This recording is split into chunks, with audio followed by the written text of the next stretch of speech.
Hey everyone, thanks for tuning in. My name's Nicki LaFoille and welcome to day 4 of the Craftsy Sustainable Stitches series, where different instructors teach different reusable projects that use up your fabric scraps, upcycling, mending projects.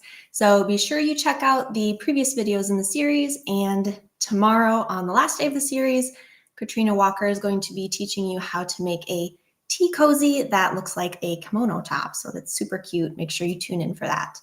But in this video, I'm going to be showing you how to make these reusable fabric gift bags. They are super cute and they're super sturdy. So a lot of times with those disposable gift bags you'll buy, technically they're reusable for like 1 or 2 times, but the handles might break, they might tear, they'll get crinkly and they won't look good anymore. But these bags are super sturdy. We're using interfacing in the outer and the lining fabric. So give them as a gift to somebody and they can regift them and regift them and regift them.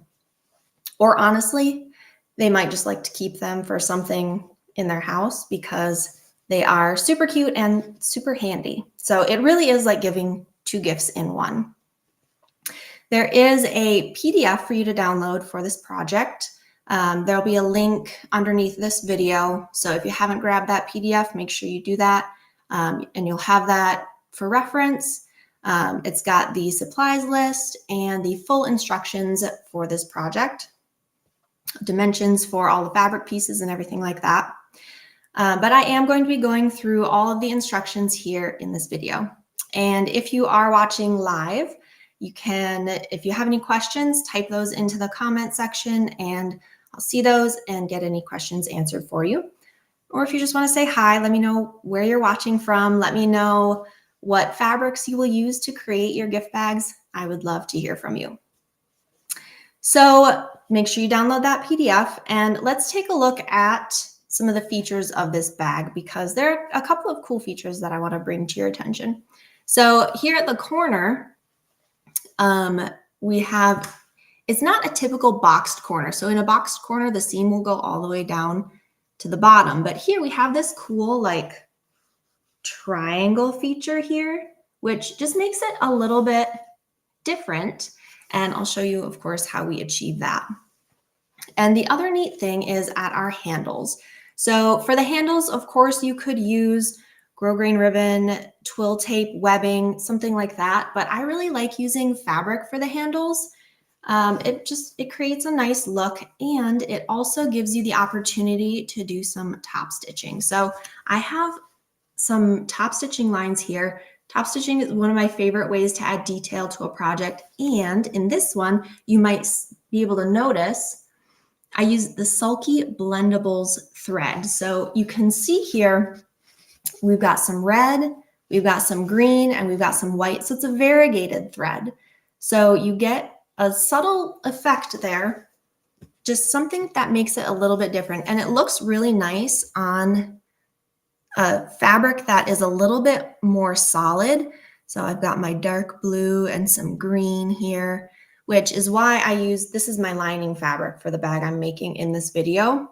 I thought it would pop a little bit better on that fabric than this pattern. I thought it'd get a little bit lost in that. So those are really cool. It's a really cool thread that, and again, that's the Sulky Blendable. So let me show you some of the colorways here.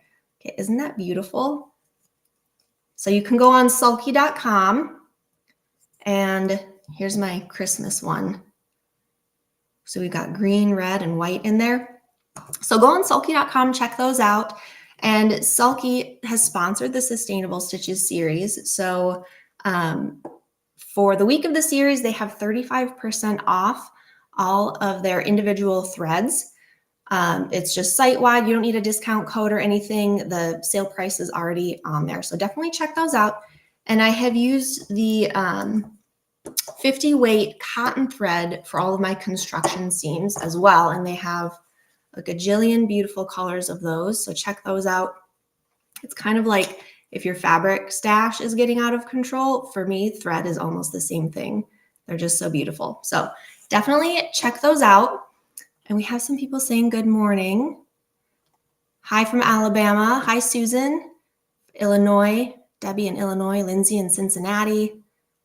Teresa, good morning from Kansas. And Christy, hello, another from Illinois. Hello, everyone. Thank you so much for joining. Karen, also in Illinois. Many Illinois people here.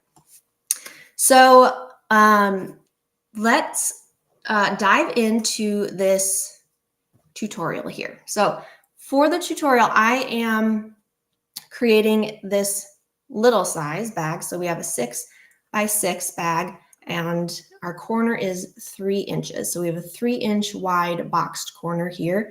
And in the PDF that's available to you, I give different dimensions for the fabric pieces to create different sizes of bags. So you can create some different sizes for different gift giving needs, but they're all going to be 3 inches wide. So they all have the same boxed width. And the handles are all the same size. You can make the handles longer. That's a really easy change to make to this. And no matter what size you're making, the instructions are going to be the same. The process is all the same. So let's take a look at what we need here. So for this size, I have my 10 by 16 pieces. So my outer fabric and my lining fabric, 10 by 16. And then we want to fuse your interfacing to the wrong side. And I have used, I say medium weight in the supplies list. It's kind of up to you. I like how sturdy that medium weight interfacing makes this. And I used Pellon Decor Bond 809 for the outside. And then for the lining fabric, I did use something a little bit lighter weight. So you can kind of play around with the different interfacing combinations, but you can tell the interfacing, it changes the hand a little bit. So this one is a little bit lighter weight than this. But the Decor Bond 809 makes it really nice and sturdy and stiff. And using something lighter weight on the lining, just it's stiff enough without kind of going overboard. So fuse your interfacing to the wrong side of your body panels and then set that aside. And for your handles, we have 3 by 10 strips of fabric for your handles, and the interfacing is 2 by 10. So you want to center the interfacing on the wrong side of the handles to fuse them. And then let me switch over my camera here so you can see my workspace. There we go. And we have some viewers from outside the US, Argentina, and the UK. Good morning. So on our handles here, we've got our interfacing fused, centered, and then you're going to fold the raw edges over the interfacing edges and press, and then fold that in half and press. So get that all pressed, and then we're going to do our top stitching. So pull my machine in here. And the Sulky Blendables thread is a 12 weight thread, so it is a little bit heavier weight, which makes for really great top stitching. So we're going to top stitch this open edge just about 1/8 of an inch from the edge. So just catching that edge to close that up. And when I'm top stitching, I like to have my stitch length a little bit higher. So my machine defaults to a 2.5 millimeter stitch length. I like to increase to a 3 millimeter length for my top stitching. So I'm just holding this in place and letting the feed dogs pull it along so I get nice straight top stitching.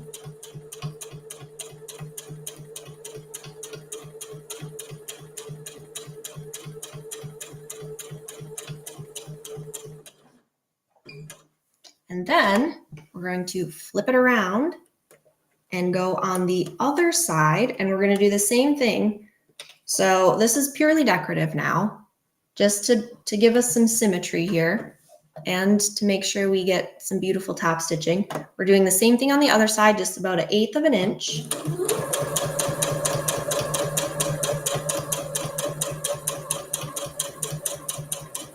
And then I'm going to do 2 more lines of top stitching in the center here. You can do as many lines as you want. I'm just going to go for 4 altogether.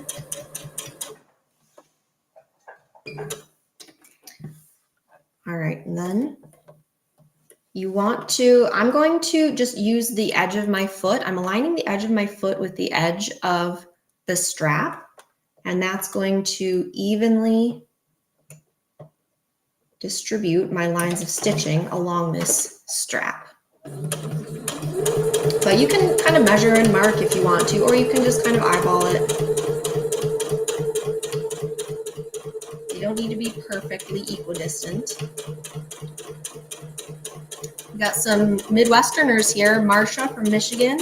I'm also in Michigan. Sonia from Minnesota and Donna from Wisconsin. Good morning, everyone. And then I'm flipping this around and again, aligning the edge of my foot with the edge of my fabric for my last line of top stitching.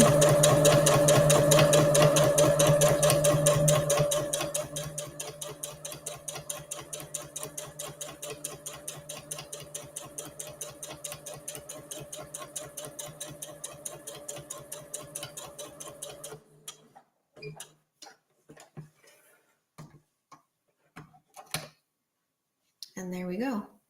It's our beautiful variegated thread. It gives that cool, subtle look of depth to the project. So you're going to do that to both of your handles, and we're going to set that aside for a moment. And then we're going to grab our outer fabric first. Let's scoot this over.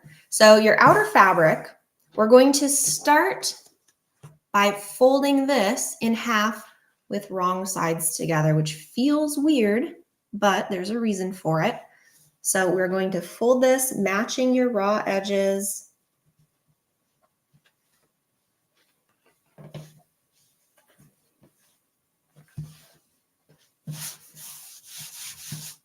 And then at this fold here,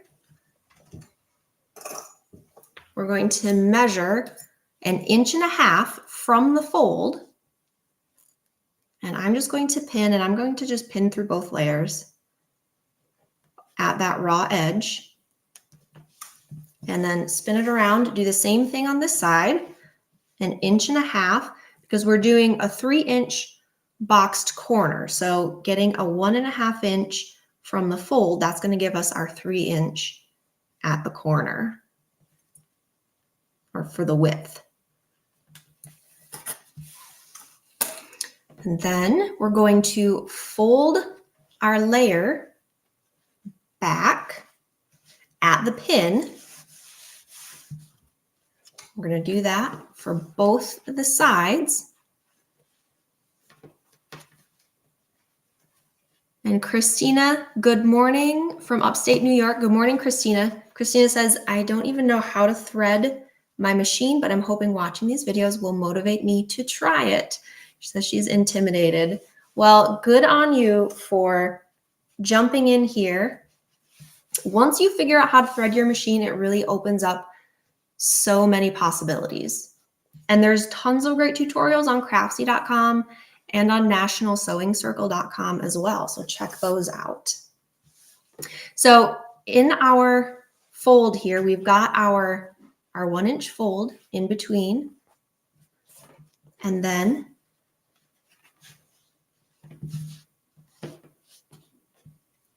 I'm going to put a couple pins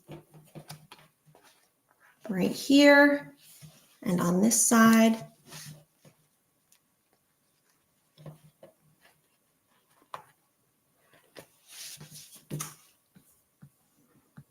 And I need to change out my thread, so bear with me a moment. Get my blendables off of there and get my 50 weight cotton on.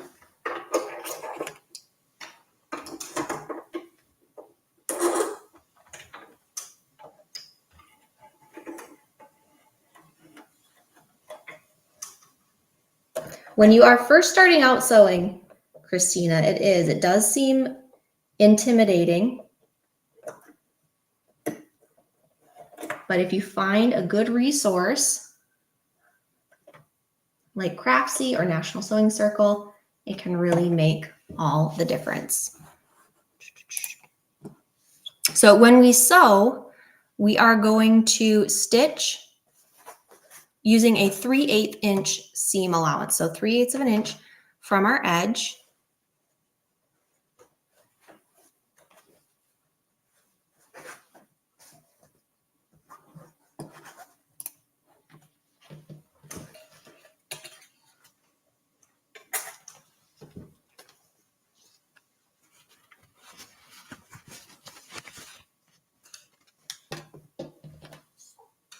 And we're just going to sew all the way down our side seams. Back stitching at the beginning.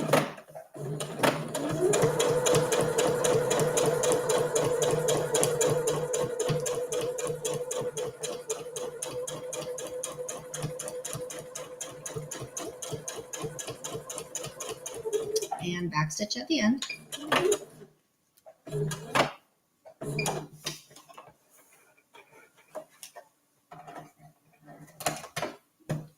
Flip her around and do the same thing on the other side seam.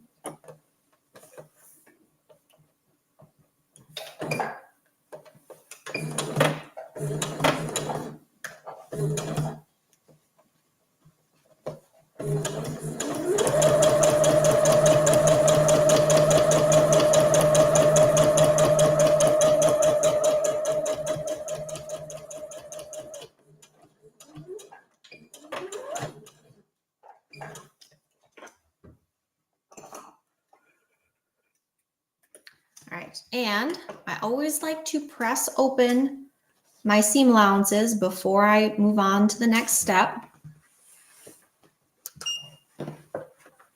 It helps us with the next steps just by making sure everything is nice and flat.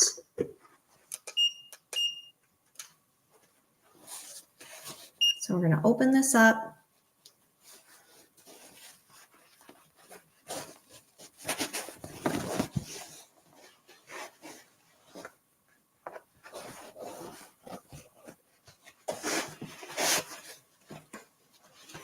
A lot of times you might be excited to get to the next step in the process and skip pressing your seams. I'm just going to go like this.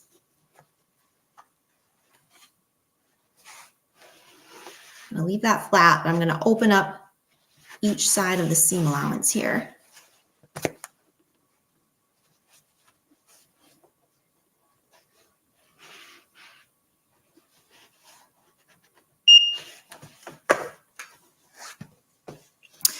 Denise, yes. So for my outer fabric, I used Pellon. Is the brand, and the type is called the Corbond 809. So it's a fusible medium weight interfacing. It gives a nice crisp feeling to these bags. And then for the lining, I used something a little bit lighter weight. I think it was also Pellon. I think it was a Pellon, maybe a featherweight or sheer weight. I don't quite remember. Hello, Michelle. Hello, Sandy. Thanks for tuning in.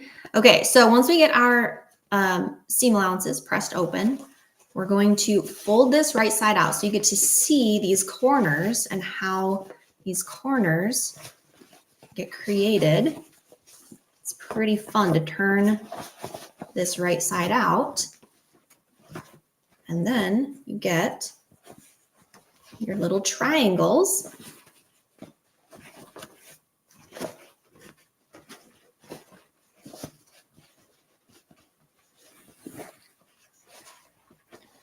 So there's the outside of my bag, my little triangles. So we're gonna take this, actually, let me scoot this out. And before we do our lining, we want to get our handles. attached here.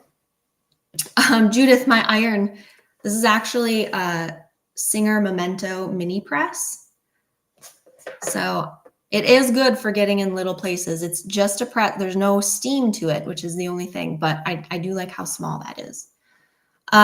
So let's see. So to attach our handles, we're going to take our handles and we're going to go 2.5 inches in from each side seam. Now this is the only place where it's going to be a little bit different if you're doing a wider bag. Obviously, if you're doing something wider, you're going to want to put the handles in a little bit closer to the center. But for this one, we're going 2.5 from the side seam. So I have this kind of laying flat, and at 2.5, I'm going to take one of my handles, and that's 2.5 is where I'm aligning the outer edge of my handle, not the inner edge, the outer edge. And if you used something fun on the right side of your handle, you want to make sure the right side of your handle is against the right side of your bag. And I'm going to pin. You can take this to the machine and baste to make sure that that's not going anywhere. I'm just going to pin.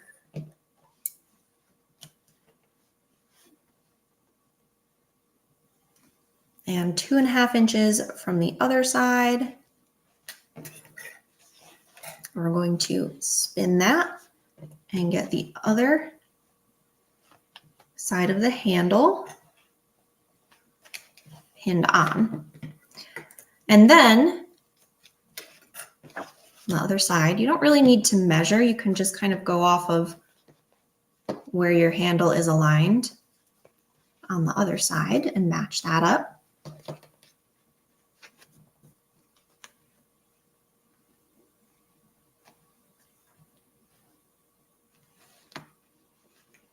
So pin or clip so that your handle raw edges and the raw edges of the bag are aligned.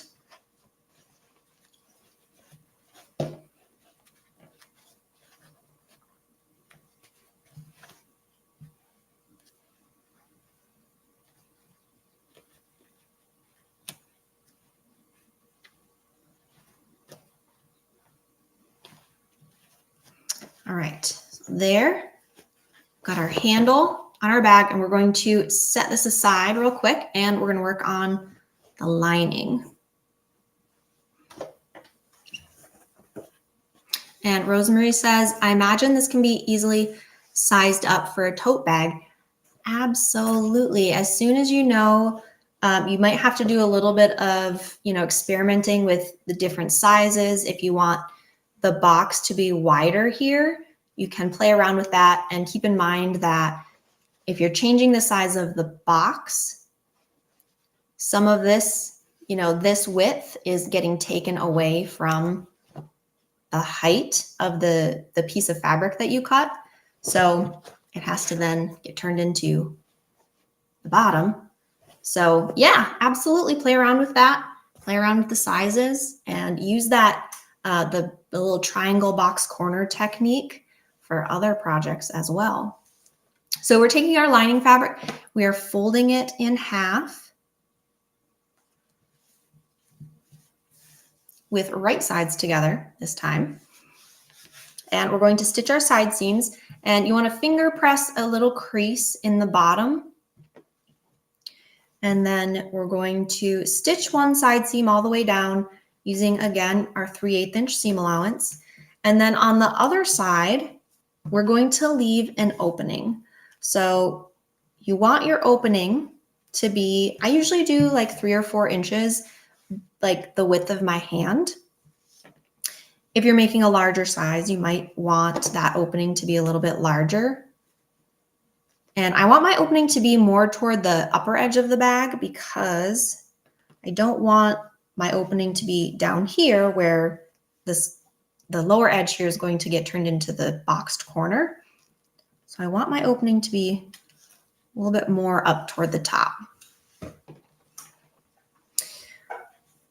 So stitching this side seam, we're going to backstitch at the beginning and then backstitch at the beginning of the opening, because you don't want that to be coming undone as you're turning things right side out. And then we're going to jump over the opening and then start again and backstitch again at the other side of the opening.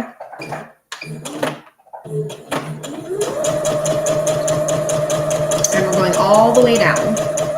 And you could definitely use the same like triangular boxed corner technique that we used for the outer bag, but that keeps a little bit of the bulk in the corner. So we're doing a more traditional boxed corner for the lining so that we can cut some of that extra fabric away.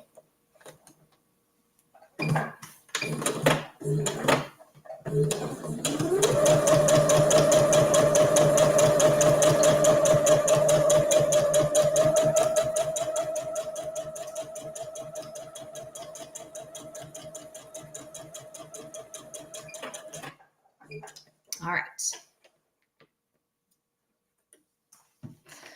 Now to box the corners on this lining, actually, see, I was going to skip this step. We're going to press open our seam allowances. I still do that. I still get excited to move on and skip pressing. Christina says, thanks, I hope so. I won a sewing machine and then was gifted a secondhand serger and single needle embroidery machine and feel guilty. I don't know how to use them. Time to learn.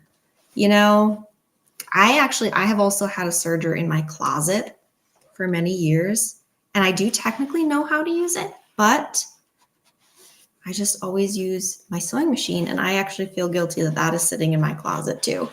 I definitely need to use that more. But good luck on your sewing journey. It's so fun to learn, and you know, I've been sewing for many years and I am still learning new techniques, and it's just the techniques you learn can be applied to so many different projects. So it's a really fun hobby. So pressing your seam allowances open, it's also going to help us when we go to close up this opening in our lining. It's going to help us get a nice even line. Okay, so we are pressed open. Now to box these corners, what we're going to do is open this up and flatten this out. And if you've ever boxed a corner before, this might be familiar to you. So we're going to flatten that out so we get a nice triangle right here. And we want to make sure the side seam is aligned with that crease that we made in the bottom. So I poke a pin through right through the seam and make sure it lands right on that crease, and it does. So I'm going to pin that right there. And then we are going to mark a 3-inch line straight across this corner, because again, we have our 3-inch box. So I'm going to align the 1.5-inch mark on my ruler with the seam, and then move the ruler so that the beginning of the ruler is at the fold, and then the 3-inch line is also at the fold. Let me grab a marker.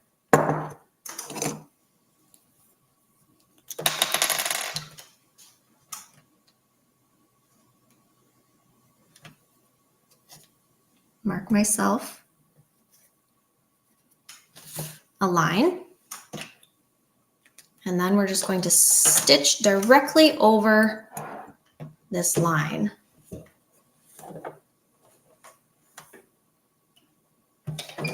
Back stitch, beginning and end.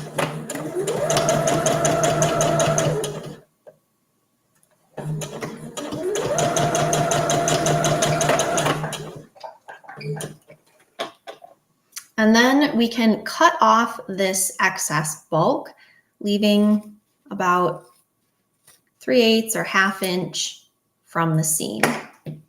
And then we're going to flip it and do the same thing on the other side. So we're going to kind of fold this down.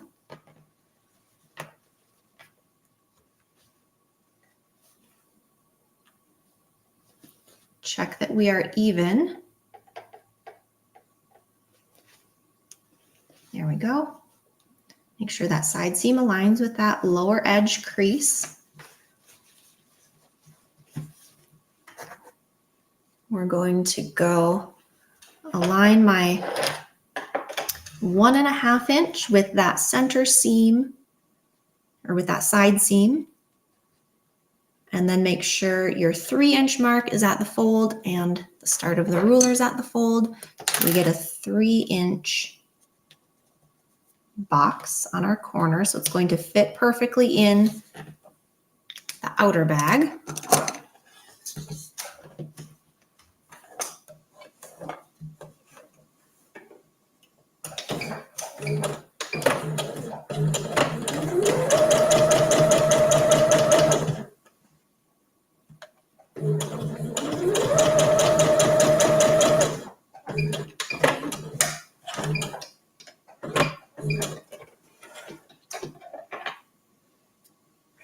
All right, and then we're going to clip this off. Christina asks, do you prefer to use pins or are clips easier / better? That is really a personal preference. It also actually does kind of depend on what material you are working on. If a material is able to be pinned through, I prefer pins just because I know that they are going to hold exactly where I want them to hold. But if you are sewing with a material that is too thick to be pinned through, like if you have a really, really thick interfacing, like a Peltex, or if you are using faux leather or vinyl, something that you don't want to put pinholes through, clips are good for that. So we have our lining. We have our corners are boxed, so we have dimension there. Now we get to put the whole thing together. So we're going to take our outer bag, tuck it inside of the lining. Might have to finagle it in there a little bit, but if you use the same seam allowances on both, it should fit together. So make sure your handles get tucked in between the layers. Juanita says, adorable, great stash buster. It really is. And if you're making a small size, the fabric requirements are really little. And even if you're making a larger size, you can use some of your fabric scraps for the handles. And then you'll have something useful.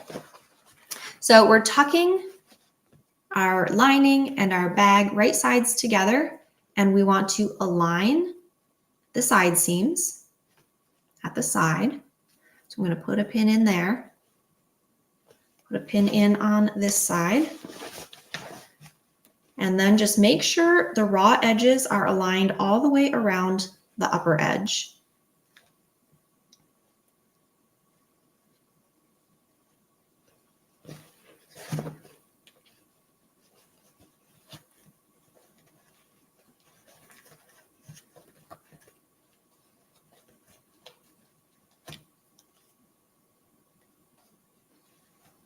I'm going to just put a couple pins in all the way around here.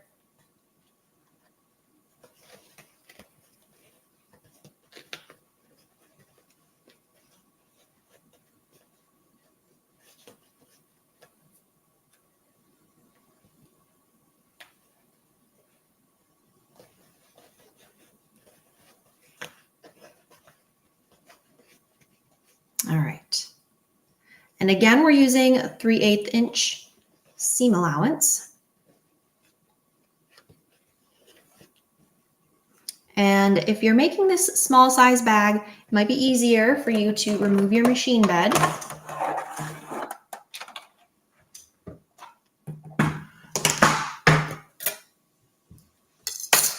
can slide this on here. And because we left that opening in the lining, we're just going to stitch this whole circumference. It doesn't matter where you start.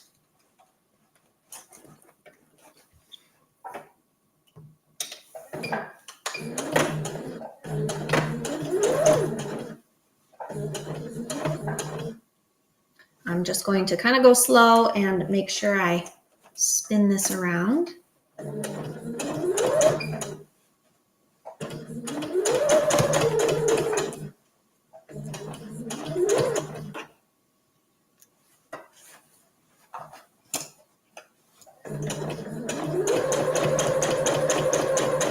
And as you go over your side seams, make sure that those side seams remain open.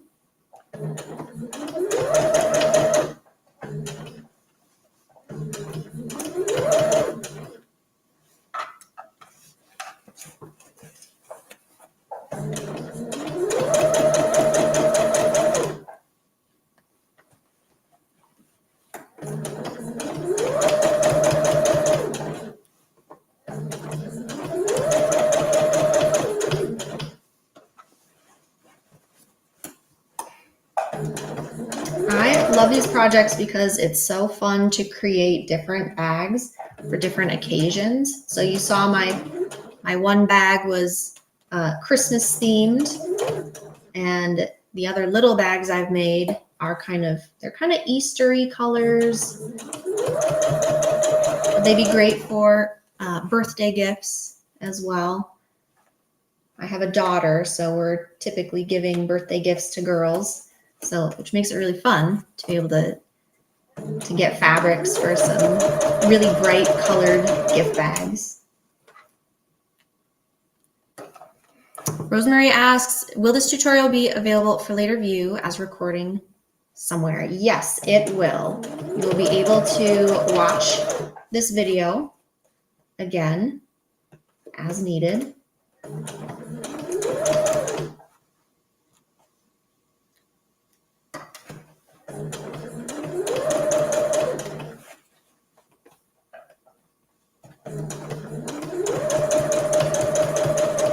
All right, now I've reached where I started, so I'm going to backstitch.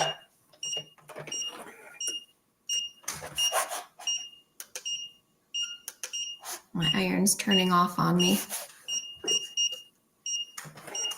All right, now we get to reach in the opening that we left and start pulling things right side out. So just a little bit at a time. I do too, Sandy. The outside triangle corners are just kind of a nifty, unique thing. Normally, when you see boxed corners, it's just, your typical boxed corner. So this makes it a little different.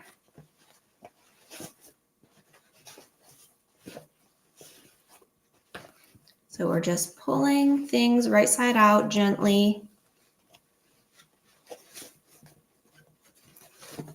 There we go. Now, once we get our bags right side out, before we go to tuck our lining back down in, we need to close up our opening. And you can do this however you want. You can take a hand sewing needle and thread, and you can do a slip stitch to close that up and make it really invisible. But I'm just going to bring this over here and top stitch the edge. It won't be that visible. It'll be on the inside of the bag anyway. Lourdes says, I missed info before. What kind of stabilizer used for the bag for structure? So on the outside of the bag, I used Pellon Decorbond 809, which is a medium weight fusible. You can use the same thing for the lining as well, or you can use something a little bit more lighter weight, like a featherweight or a sheer weight. Just something that is still going to give it a little bit of structure, but it doesn't necessarily need to be as stiff as the outside. So I am just edge stitching this opening really close to the opening, just making sure I'm catching both of those folds to close up that opening.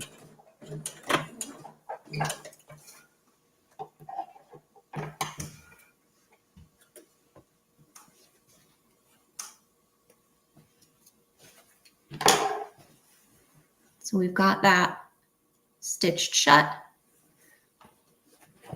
And then we are going to tuck that lining down inside.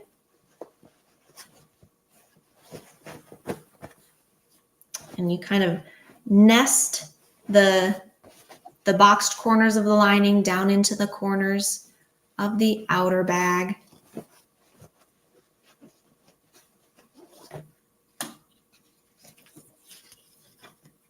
So it is taking shape, and it is so cute. So we want to also press the upper edge here.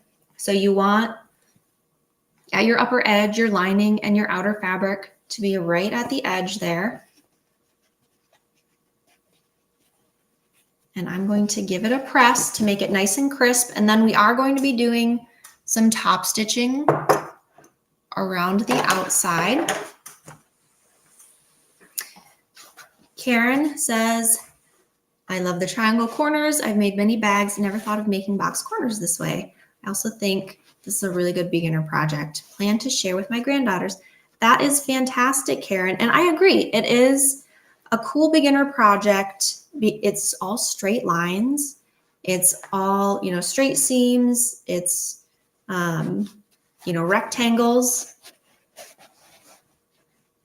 And you make something at the end that is super cute. And I think it's a good confidence builder.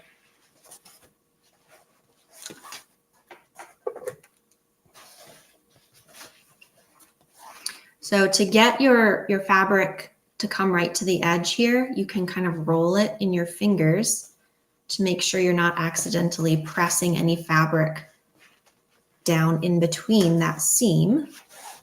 So making sure it's right up at the edge. And you can use your blendables here to do your top stitching. But since I've got my cotton thread already threaded, I'm just going to use that for this one.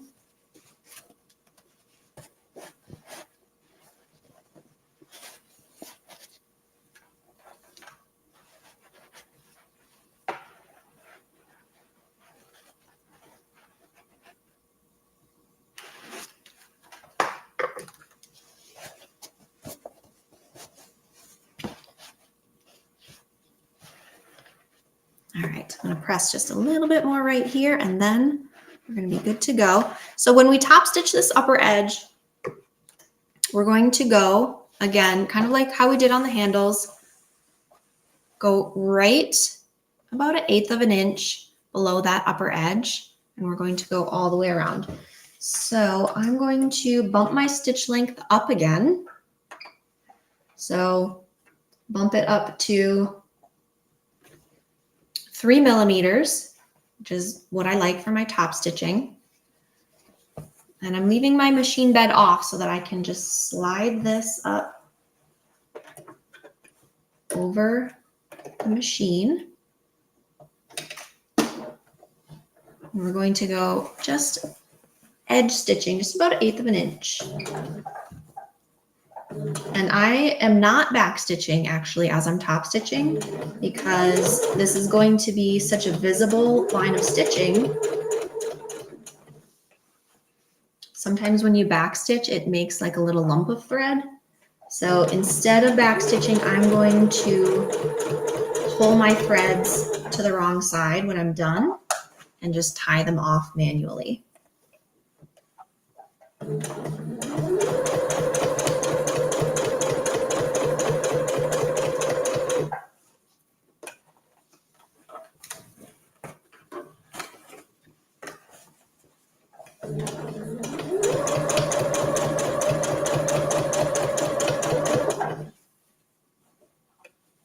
So I'm making sure that my lining isn't poking up over my outer fabric as I'm going around.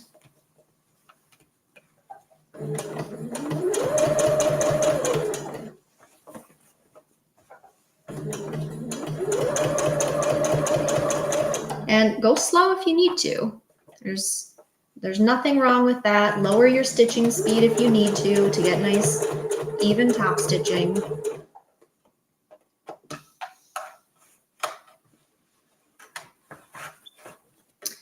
Nancy, is your sewing machine specifically for left-handed sewers?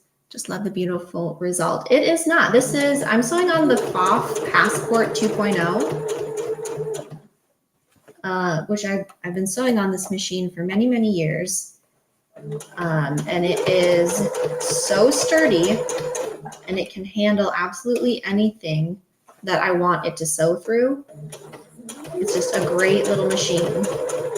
So as I'm approaching where I started, I'm not going to backstitch again.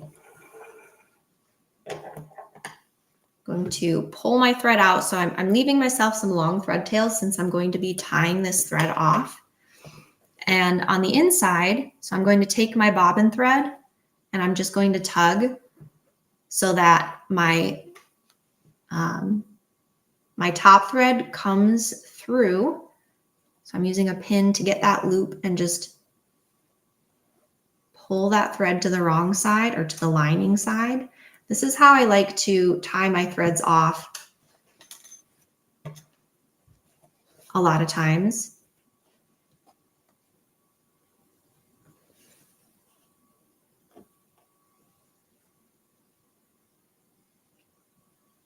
Just to avoid the possibility of getting those thread lumps.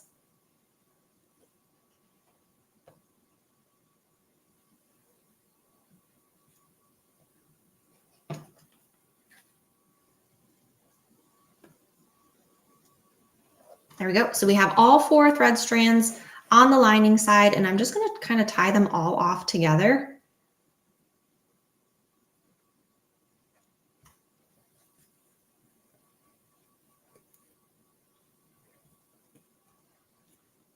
And then I'm just going to clip my threads close to the knot. Clip my other threads that I've got. Clean that up. And then we have our beautiful finished gift bag. So we have our nifty little details, and our bag is super sturdy and strong. You could reuse this guy forever. And not only for gift giving, honestly, but for just kind of keeping things in, for as a tote bag, as we were talking about earlier, the larger ones especially. If you make some longer handles, you could use that for a tote bag, absolutely. Anne asks, which foot are you using? I'm just using my all-purpose foot. So I know I talked about earlier aligning the edge of the foot with the edge of the handle. That does depend on what width your foot is. So I used my foot to align to get equidistant lines there, but I'm just using my all-purpose sewing foot on my FOF machine. So there we have our gift bag. Thank you all so much for tuning in. Thank you for all your questions and your comments. And if you haven't already, make sure you download the PDF.